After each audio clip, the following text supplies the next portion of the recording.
We don't. Oh,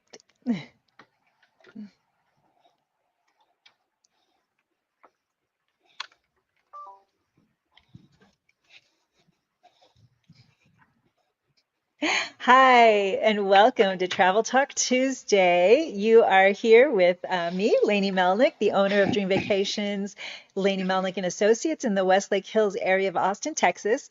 And I'm talking to Charlie the Traveler, global expert and tour provider all over the world of fabulous tours.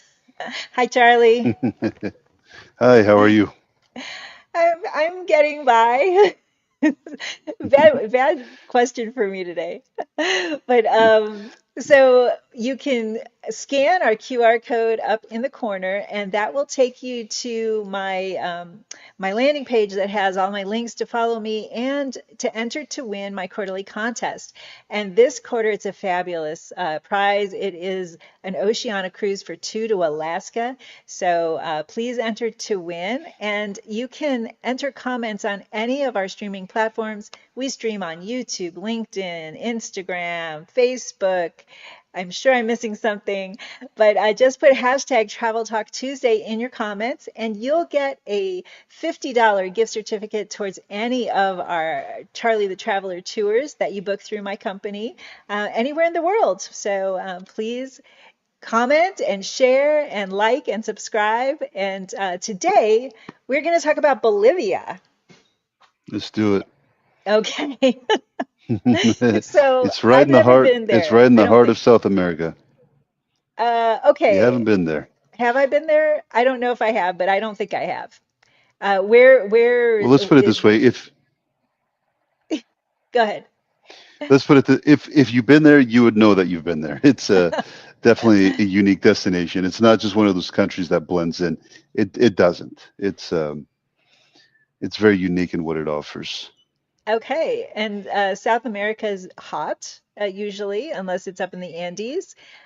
So what kind of climate are we talking about for Bolivia? It works a little bit differently with Bolivia. So it's hot and wet, or a little bit dry and cold. Um, Mm, Not the whole country as a whole is cold, but one of the places that we take you to can be cold.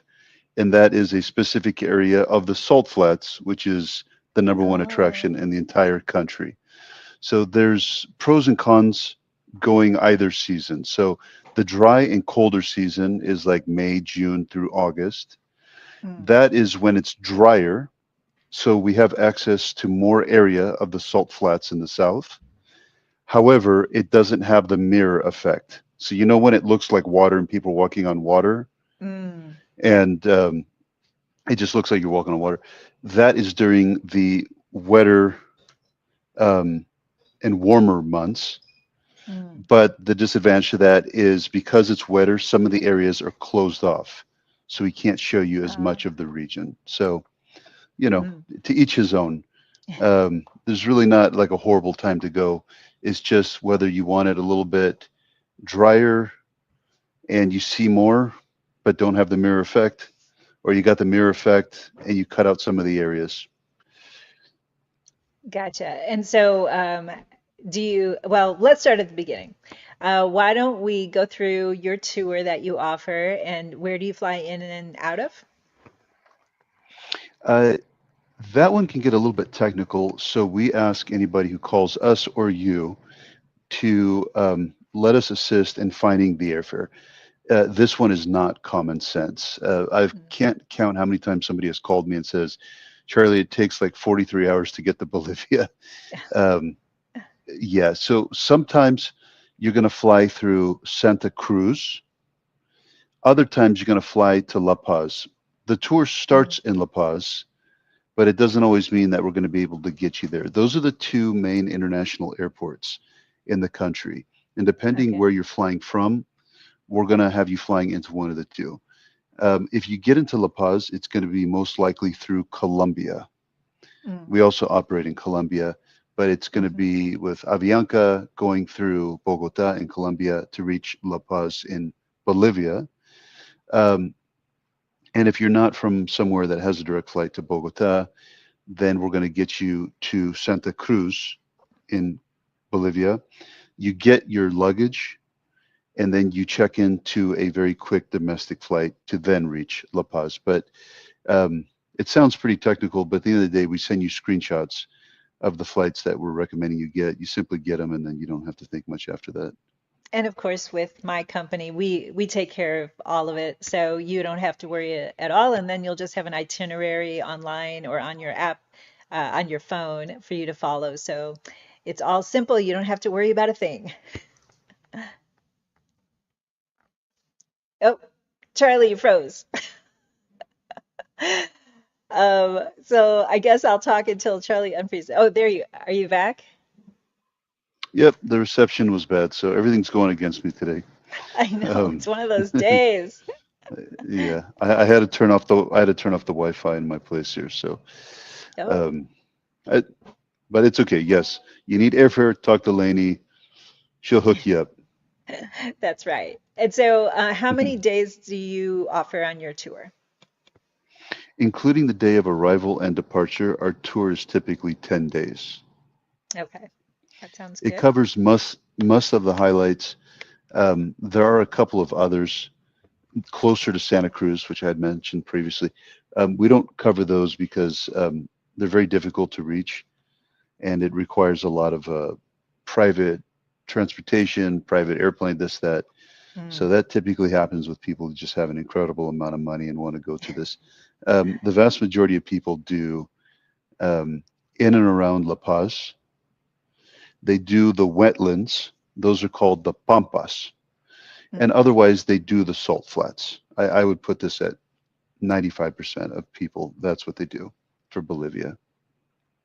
So you're starting in La Paz, and are we talking, five-star hotels, four-star hotels?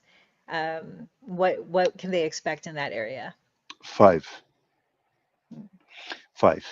So there's two really good hotels in La Paz. They have their pros and cons. My preferred hotel is right in the colonial center. Mm. It's good for most of the time, except if there's an event going on, it can be very loud. So in those instances, we have people at a newer hotel that's further out from the city. So that's just going to depend on when you're arriving exactly. Um, that's how we choose which of the five-star hotels we have you staying. And we have talked about this on our previous shows. We've done a lot of episodes. Check our playlist, the Charlie the Traveler Travel Talk Tuesday playlist on my YouTube, and I'm sure Charlie has one too on his. But usually we talk about how you manage your tours, either that they're shared or private or they're a combination. Um, do we have any rules, regulations on this one? This one's a little bit of a hybrid, unless somebody requests all private. So the first, like, just consider it into three different segments: one in and around La Paz, one for the wetlands, one for the salt flats. Kind of like see it from that perspective. Okay. Um, when you get to the wetlands, uh, depending on who's staying at the Eco Lodge, you're going to share the experience accordingly. If there's nobody there, you're going to get it private. If there's a lot of people there, you're going to be sharing with all of them because you're on the same boats to Mm. see the caimans and to see this rodent. Um, it looks like a possum on steroids. This thing. It is a big old thing, and um, part of me just discourages people from even looking up what this thing is. So let it just scare you when you arrive. That's a better, you know what I mean? And they're absolutely everywhere these things. Mm. So there's lots and lots of wildlife when we're taking you on these boat rides when you're staying at that eco lodge. Um, and which part of the country you visit first, it's going to depend on the day you're arriving. The Mm. flights to the wetlands and back to La Paz aren't daily. They only go during certain days of the week. So depending on when you're arriving, we may do that first, we may do it second, we may do it last. For you, you're not going to really know the difference. You're provided with an itinerary letter, and you'll just say, check out and please be at the lobby at 8 a.m. Pedro will be there ready for you. You'll be taken to the airport. You got this Mhm. flight. You'll arrive in the Pampas at this time, blah, blah, blah. Mhm. Um, that's kind of how we do that one. The other part for the salt flats, They used to have daily domestic flights from La Paz to the Salt Flats, Uluni, it's called specifically, Hmm. Uluni, and back. Since COVID, they stopped. Every now and then they have them, Hmm. and if you get lucky, we'll put you on one of those domestic flights. Hmm. For reasons that no one really understands, they've stopped for the most part, even though that is the number one destination. So, what we typically do is in the evening, we take our customers to the bus station, and they have like a really luxury bus with an almost fully reclining chair Hmm. that goes to Uluni, and it's a 10-hour drive. Oh my gosh. Which, yeah, it sounds crazy because I hate those, but this Yeah. one reclined like I would say 85%. Hmm. I slept just fine, and the air conditioning was good and everything. I thought this thing was going to be hell. I'll be honest with you. I thought chickens were going to be like pecking at my ankles and like smelling goats and this kind of no. This was a really good overnight bus that's very quiet and dark. Okay, so Um, you're sleeping on the bus. Basically, that's your one hotel night there. that is, yeah, unless the domestic flights are open, and we're always looking at that. And if that's the Hmm. case, you just take a quick flight. It's like 1 hour, and then you end up Okay. sleeping in Uluni, which is the gateway to that whole region right there. And is your guide on the bus with you? No, so you're gonna have one guide in and around La Paz. Mm. You have another person in and around Uluni, and then Okay. you have another person in the Pampas area. So you typically have about three of them. Ah, okay. Gotcha. So, so we can kind of just assume right now that um, we're going to first see the little bit of La Paz, and then we're going to like go over to the wetlands. So let's just like take that assumption for now. Okay. So the day that you arrive in La Paz, um, we're going to show you. It's called Valley of the Luna and Valley of the Animals or Animas, Okay. and it's got this moon-like, unearthly rock formations, um, and it really can surprise you pleasantly if you just don't look online beforehand what it is. But it's a good one, and we do like a half a day tour of that one, and Hmm. then bring you back. Okay. So that is what that one is. The second day, we're going to now assume that this is one of the days that there's a domestic flight to the wetlands. Okay. And it's a direct flight from La Paz. It arrives about 3 hours away, though, from where the Eco Lodge is, because there's no airport right Uh, where the Eco Lodge is. And then we get you to that airport. Then we take you on a small boat. You're over there. From the airport, again, it takes about 3 hours. You're hmm. in the Eco Lodge, and you're going to be seeing all kinds of cool stuff. Hopefully, you see some pink dolphins. Hmm. Um, they have the howler monkeys. They sound like they're gorillas, and they're the size of my hand. Um, you know, they got all kinds of birds over there, of course. Um, so yeah, that's kind of what we do there. So is the Eco Um, Lodge it's on land, right? You take a boat to it though? Uh, it is, yeah, exactly. So we take you from the airport, a 3 hour drive to where the boat is, and then the boat is just 10 minutes from the Eco Lodge. Oh, okay. Yeah, I was wondering if it was 3 hours on the boat. Okay. That makes more No, no, sense. it's ten minutes from there. Okay. So And when you say yeah, it's an eco lodge, are you staying like in a tree house? Or what kind of environment do you feel like you're in? it's like a wooden Eco Lodge where you're gonna feel like you're in the pond, you're the wetlands there. I mean, it really Hmm. feels like um, it's a very authentic thing, and this is one of the best ones in the area there. Um, I mean, I can't compare it to some of the eco lodges you'll find in some of the other parts of the world, but they're still pretty good. And our Okay. customers leave that area satisfied. The food that they provide is also really good. Hmm. Of course, they love the rivers that we take them to. I mean, the river cruise. that we put them on. So it's a very authentic experience of what you're seeing there. And you go to like these lagoons, and when they see the pink dolphins, it makes them even happier. Mm. There's this area where we give you these special boots, and like where you're walking, there's like snakes and stuff like that over there. Um, You're so gonna what I mean, scare this all is my clients. well, yeah, these are rubber boots. But like you don't have to walk it if you don't want to. It's not.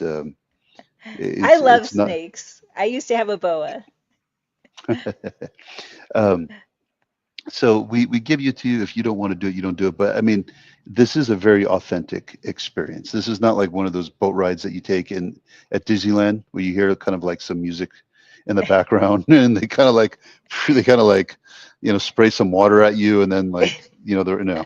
This is the real deal. Now, at the wetlands, um, we basically have a limited amount of time. You got about 2.5 days. Some people say, wow, I really love it. I want to stay longer. We have to very respectfully um, tell them we can't do that. And that's because the flights into the wetlands and Mm. out of the wetlands have very specific days. And if you don't take the one leaving out, you're going to have to wait 3 more days. So if you want one more day, we can't do it. If you want two, we can't do it. Uh, If you want three, then yes, you can do it.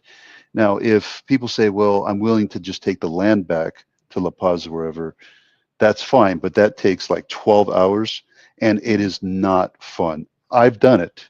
Okay. I've done that mm, um, on a trip I did in the past to, um, it was during COVID. That was a more recent trip that I did. mm, Um, and one of the more recent trips that I did to South America. And basically, how the driver found anything, I got no idea. There's no road signs. I mean, you are just like, where the heck are we? mm. And how this guy, how you use the GPS? Here's the GPS, okay? Right there's the GPS. I don't know how the heck it was one of the coolest things I've ever seen. Like I feel stupid because I missed my freeway exit, and I, you know, I'm begging to GPS to tell me what to do. This guy was driving for 12 hours and he didn't get lost once. Bottom line, don't try what I did. It's just for me. It's not for you. Get in with a flight. Get Exactly. out with a flight. This isn't one of those places to kind of um, customize No. stuff and play around with it. Yeah, I mean there are customizations we can do. We can put you in a suite, maybe. We can, do something a little different for you. But yeah, this is why you hire me and Charlie is you're asking for our expertise in the area and how we really recommend you go. And I do have clients who don't always want to do what we recommend, or they talk to ChatGPT and ChatGPT gives them very bad information. But that's why you need a human. You need us who know on the ground what to do and what's good to do. So please do listen to our advice. Indeed. And then what ends up happening on the fourth day, because what day one you arrived in La Paz, we show you the de las Animas, which is again that place with the unearthly formations. Um, Day two, the Pampas wetlands. Day three, Pampas wetlands. Day four, we fly back to La Paz. That's basically going to be the hub for a whole trip over here. You're coming in and out of La Paz. Mm, Um, and we will spend the day exploring it before taking that overnight luxury bus. mm, I don't know if luxury is right, but it's a nice bus to be honest. Um, it's a comfortable one. We spend the day exploring it. That's when we take you to Valley of the Moon, or Valle de la Luna. It's a little bit similar to the one that we take you to on day one, but this one's bigger. We take you to a place called Plaza Morillo. That is one of the main squares in the city, and it's got that Spanish colonial architecture. mm, Um, we take you another square called Plaza San Francisco. That's where the cathedral is, all Spanish architecture. But to Mm, be honest with you, my favorite attractions in La Paz of everything are the cable rides, the cable car rides. mm. Uh, I haven't until now seen anything like that in my life. Um, Imagine, you know how like Europe uses the metro and they've got this super extensive metro network Yeah. and it's underground. Okay, La Paz has the equivalent to that, but with cable cars. And these So aren't are they like ones, gondola type? So there's like two or three people in one or yes, four, yes, correct. and then they Uh, just go like straight.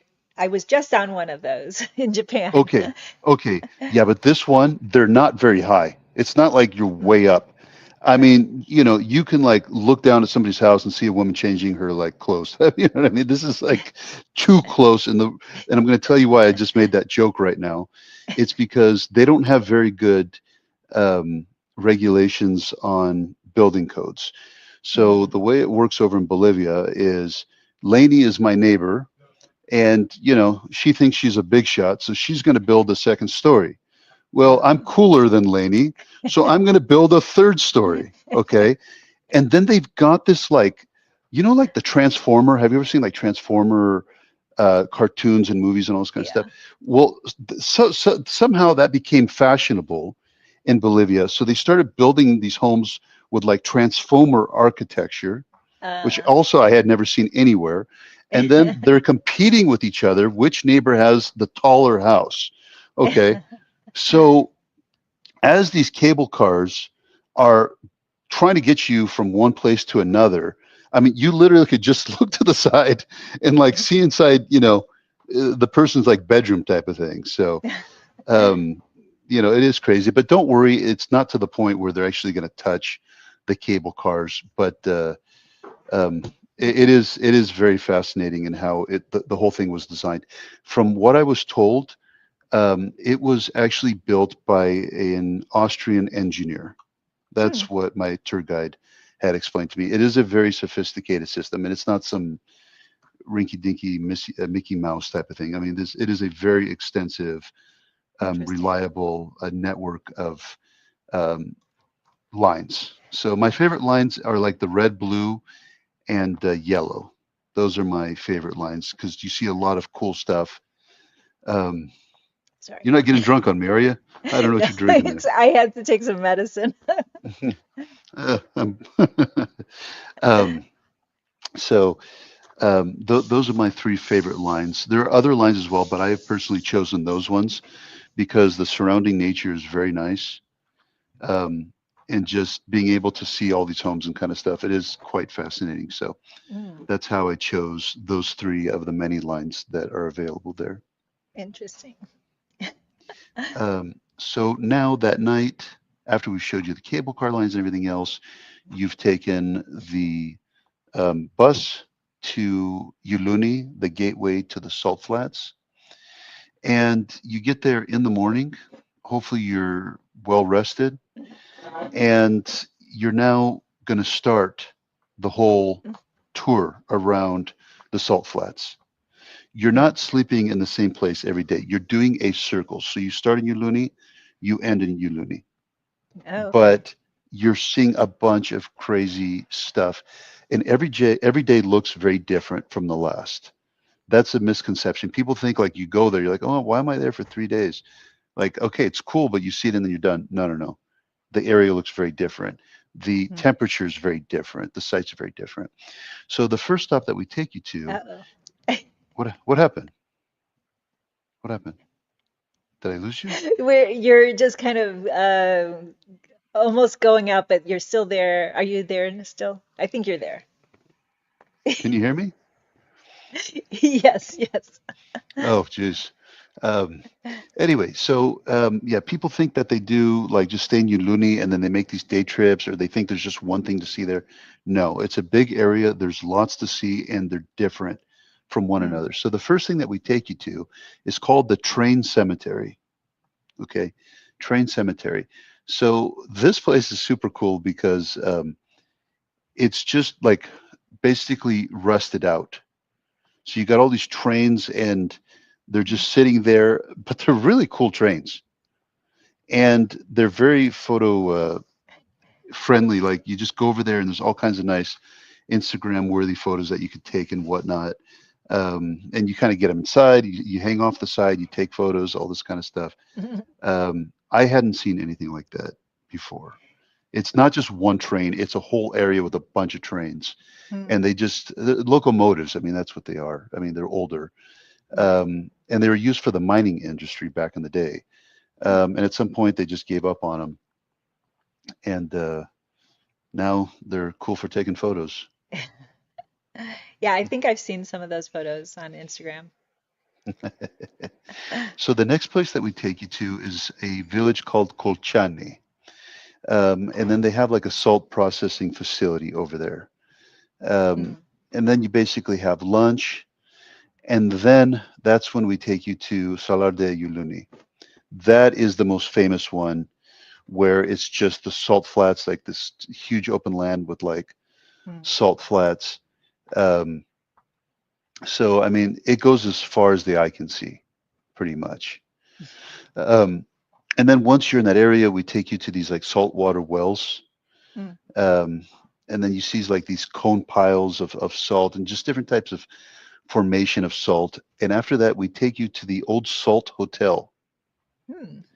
And the hotel is made out of salt. Um, well, it's now a museum. It's no longer a hotel, but it is a Uh, museum that's made out of salt. It was previously a hotel, and it still looks like a hotel to some extent because you mm, can see like the rooms there and whatnot. mm, Um, the next one that we take you to is this island. This place looks different from everything else we've showed you on this specific day. It's got this like cacti and this like coral rock formations, and it kind of blows your mind because it looks like nothing else you've seen. So you just like it's not even that far from everything else. Yes, mm, yet it's like a world apart from it. mm, Um, and then once we've shown you all this stuff, we take you to this village. It's called San Juan. You sleep there overnight. We provide you with dinner. mm, Um, like that. That's kind of what happens. Now, if you come during the wetter months, that island that I had told you about, we can't take you there mm. um, because it's closed off because it's too much water and it's not safe for the cars to go there. Uh, So okay. it's now the following day in the Salt Flats area.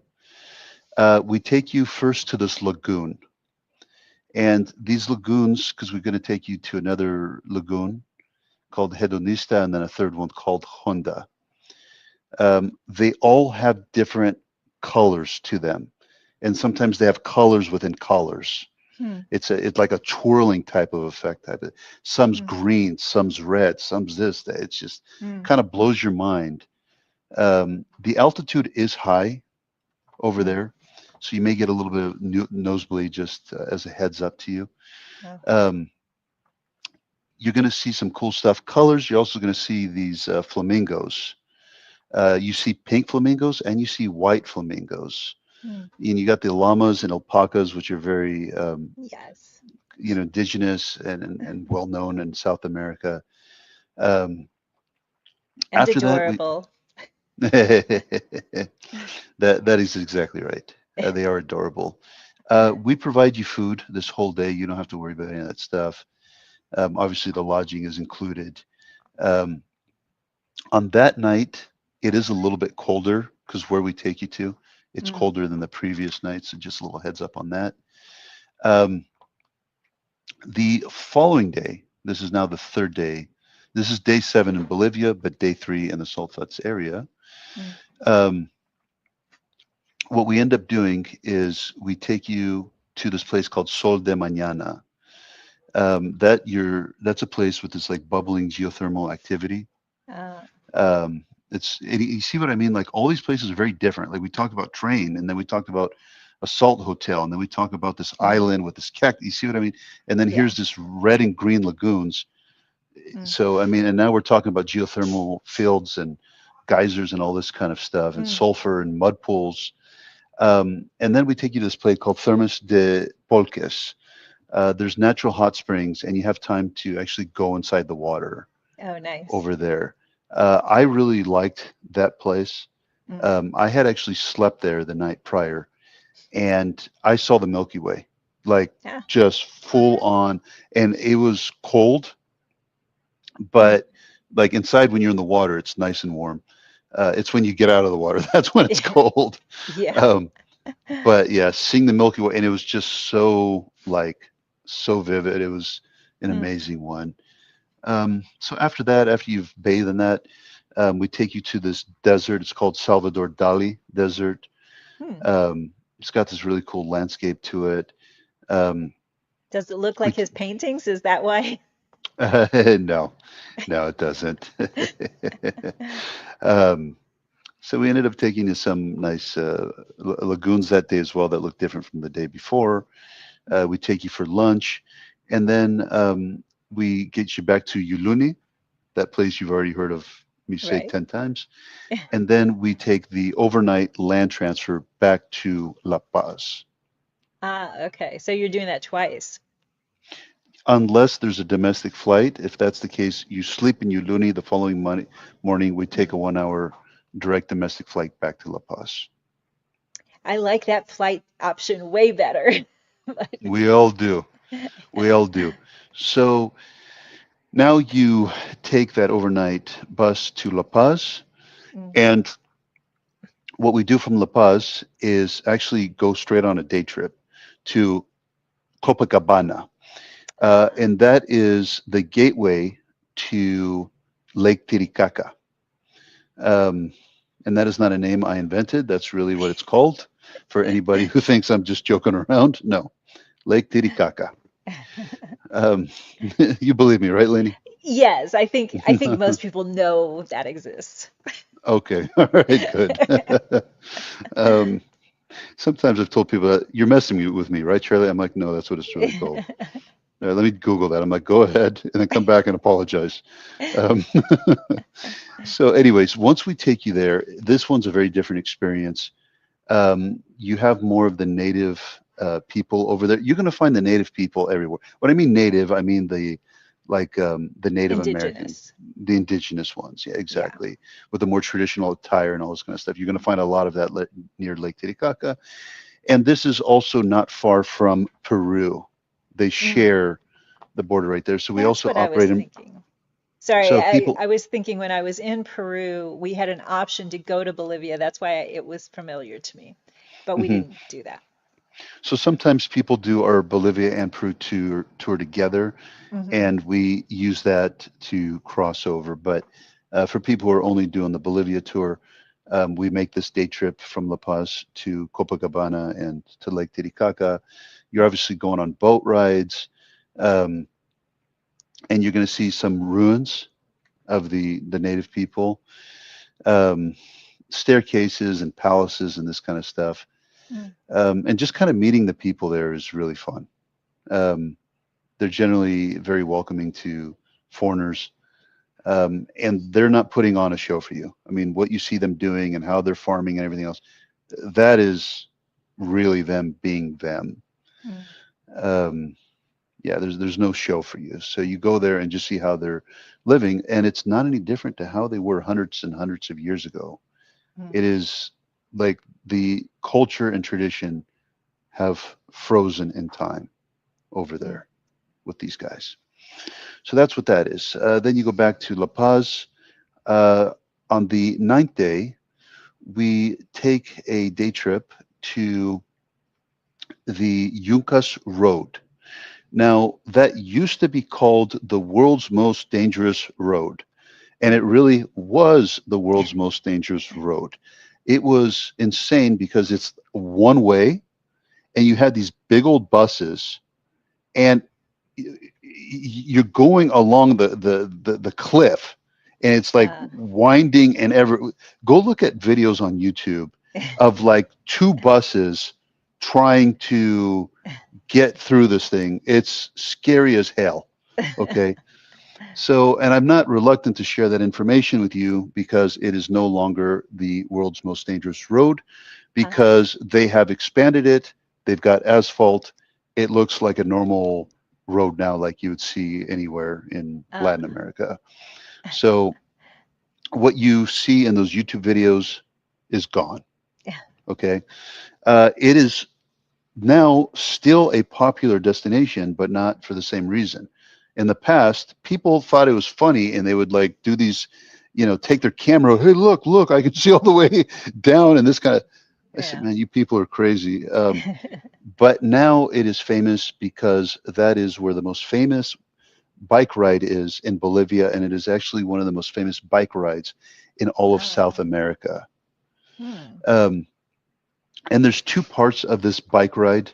One is on the road itself where the cars is, and the landscape is really beautiful. And there's another part, cars can't go there, and it's kind of dirt and off-roading and all this kind of stuff. Hmm. Um, we forbid customers from doing the part where the other cars are.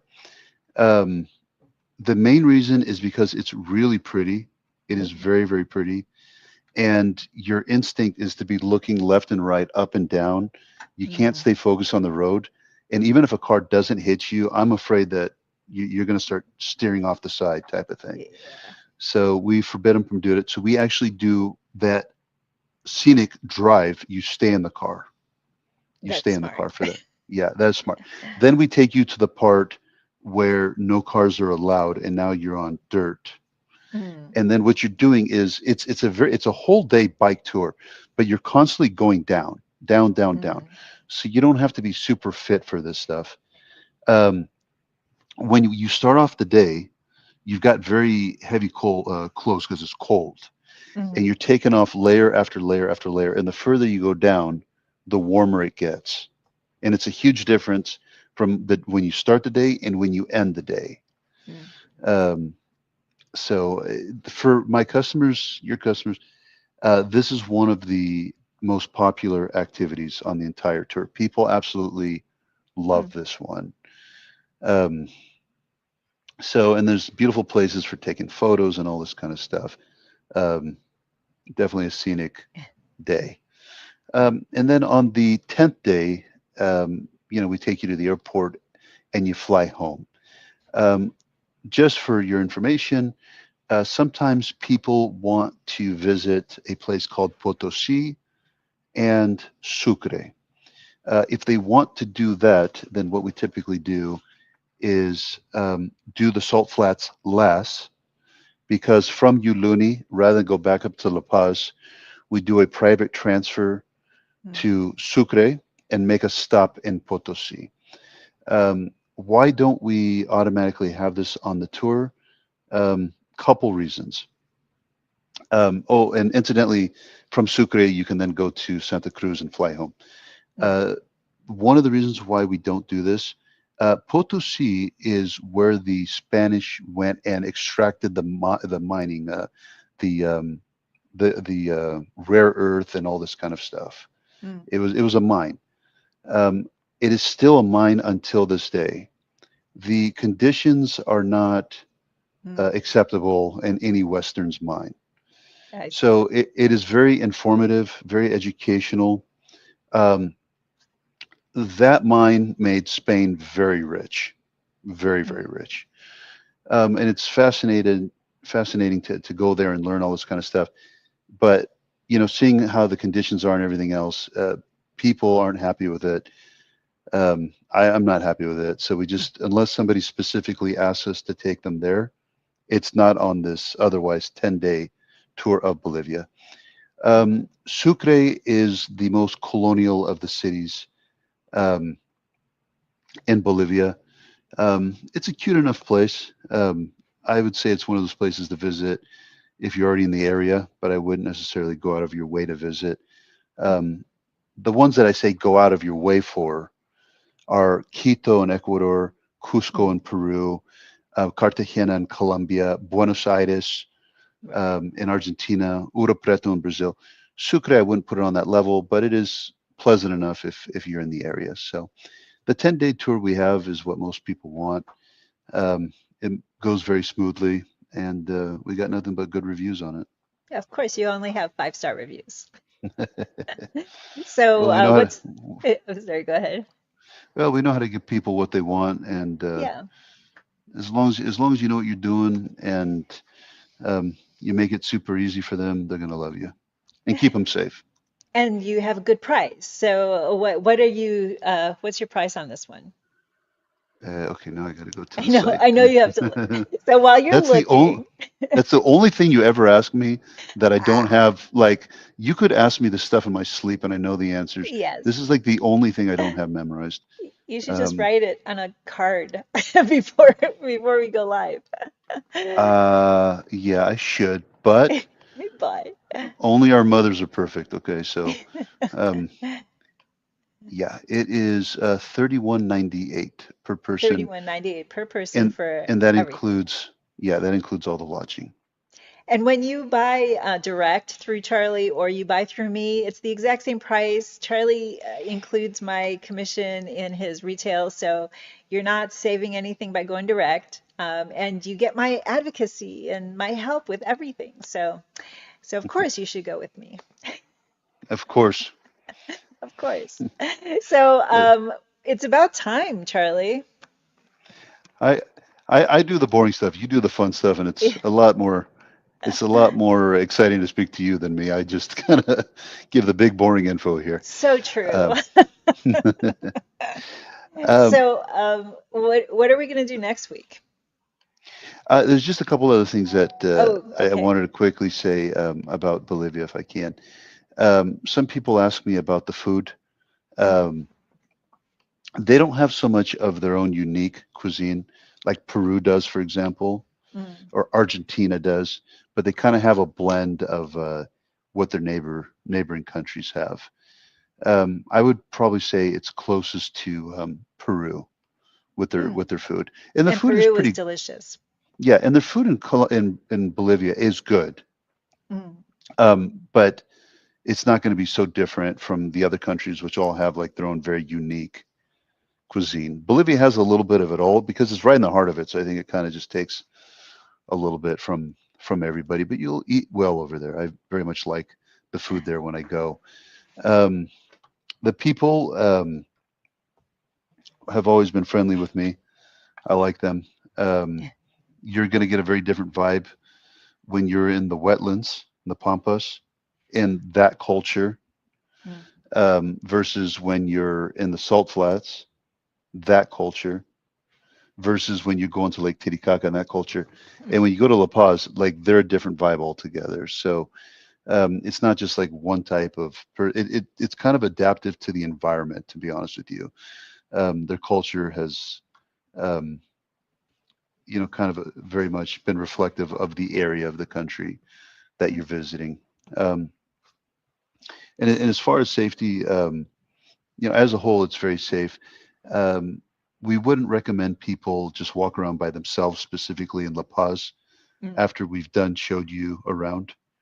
Um, we help you see all the highlights, and then once we take you to the hotel, it's best that you just hang out there. Not because we've ever had problems, we haven't, but it is a relatively big city. It's night. It isn't well lit after 10 o'clock. mm. Um, so just, you've had a fun day, take a shower, go to bed, and let us exhaust you the following day, type of thing. So next week, August 26th, what should we talk about? We haven't covered Guatemala. We haven't covered Colombia. We Mm. haven't covered Laos.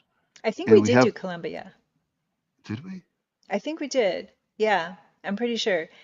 Um, but we talked a little bit about Guatemala, I think when we talked about Costa Rica, but maybe I'm misremembering.